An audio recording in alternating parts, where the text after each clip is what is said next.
Rowing's an all-encompassing mental sport. It's more of a mental game than a physical game. One of my coach's favorite lines is your brain's going to give up 3 times before your body ever does. Especially when you're racing, it's more of everything but the rowing, everything but the stroke kind of fades out. You can't hear the people screaming. You can only see yourself and the other boats right next to you.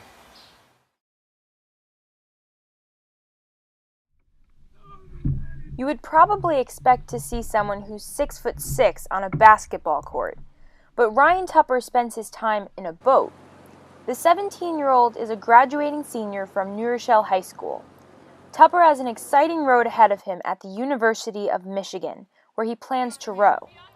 Tupper has been rowing for just over 4 years now and is currently the boys' team captain of the Pelham Community Rowing Association. He is a role model for his teammates and is valued greatly by his coaches. He often rows by himself in what's called a single, but he prefers rowing with his teammates. It's the ultimate team sport. Everybody's doing everything exactly the same. So there is no MVP. You're only as fast as the slowest guy because you can't go faster than he can because you're trying to do it all at the same time. It's working together, and even though you may do something differently from someone else, it's finding the middle ground to make the boat go faster, to give it more speed, and you push and you hurt like hell for everybody but yourself. Because if you were just doing it for yourself, you'd give up. But if you're doing it for the other guys who are doing it for you, you go so much farther. You row for your boat. Yeah. Ryan has rowed several types of boats, including scull and sweep boats. Sculling boats feature 2 oars per rower and include the single, the double, and the quad. Sweep boats feature 1 oar per rower and include the 4 and the 8. Boats can range anywhere from 30 to 230 pounds, 30 to 60 feet long, and cost $10,000 to $40,000. What do you prefer, being in an 8-person boat or a single? They're radically different. Big boat racing, like 8s, there's 8 different guys. You have to learn how to move in perfect unison with everybody else. If one person, the stroke seat, does something wrong and he can't fix it, every other person in that boat has to do that thing wrong the exact same way. And then you can move a boat.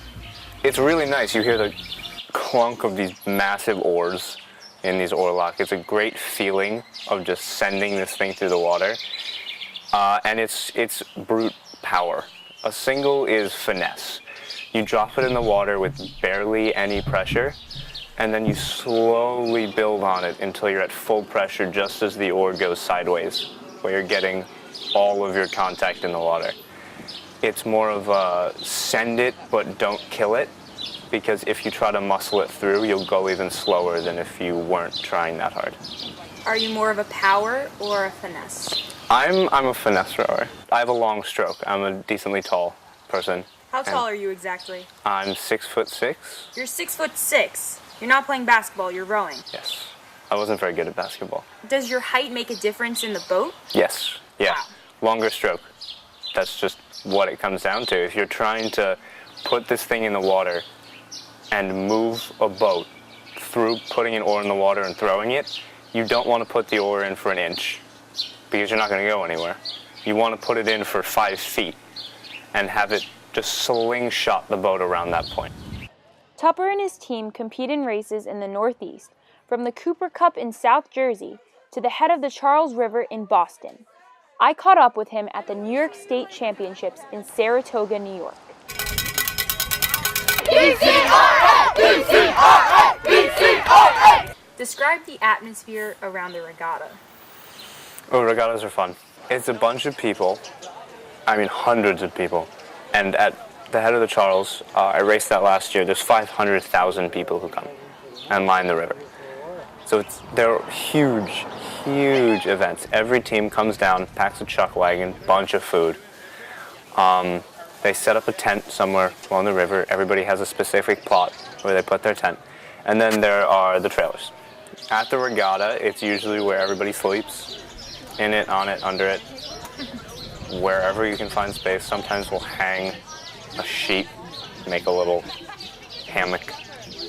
Basically, A lot of boats, a lot of food, a lot of kids, and there will always be this mix of the guys who are just getting off the water, and they're either happy, sad, rigging, de-rigging their boat. Parents are screaming, races are constantly going every few minutes, hundreds and hundreds of boats. It's unique. The distance of his races range anywhere from 1,500 meters to 5,000 meters, or 3 miles. I wondered, how does it feel to race those kinds of distances? After the first quarter of the race, everything hurts, everything burns. You feel like your legs are about to fall off, your ribs are puncturing your lungs. Something's gonna hurt your knee, your shoulder, something, but you just forget about it because your oar's gonna hit the water.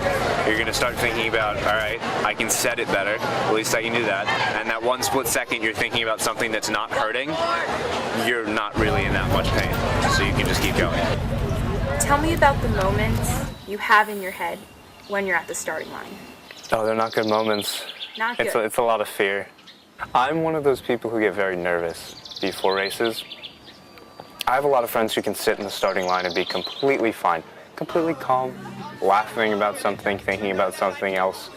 I am all encompassed in what I'm about to go through because it's going to hurt, and I know that everybody else is willing to put themselves through that much pain and more, so there's no giving up on it.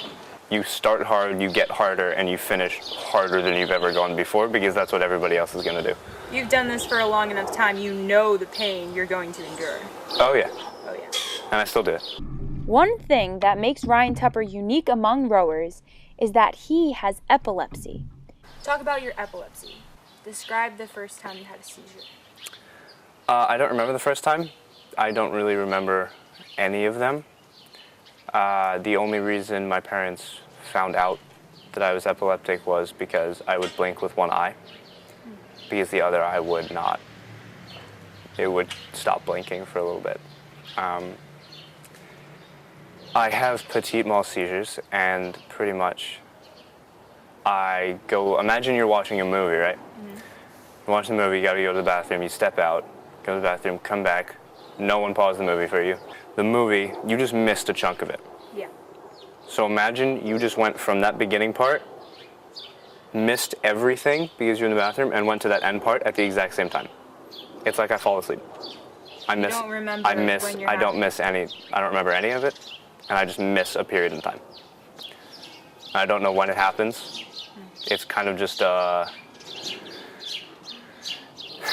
let's hope it doesn't kind of thing. Tupper has not allowed his epilepsy to hold him back from being one of the best rowers in Westchester County. His determination is one of the many reasons why he is admired by his coach, John Brisson. Ryan as a person is, I think, more impressive than his rowing. He's very honest and upright.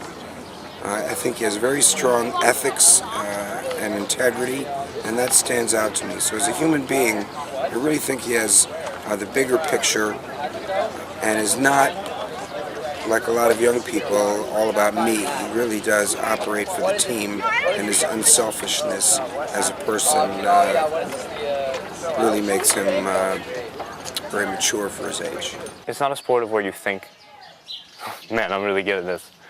Look at how good I am. Every time you get into that boat, you break yourself down into exactly what you're made of. And I think that's what I like about it, because you can't fake it. Keeps you grounded. It definitely keeps you grounded, and it keeps you true to who you are.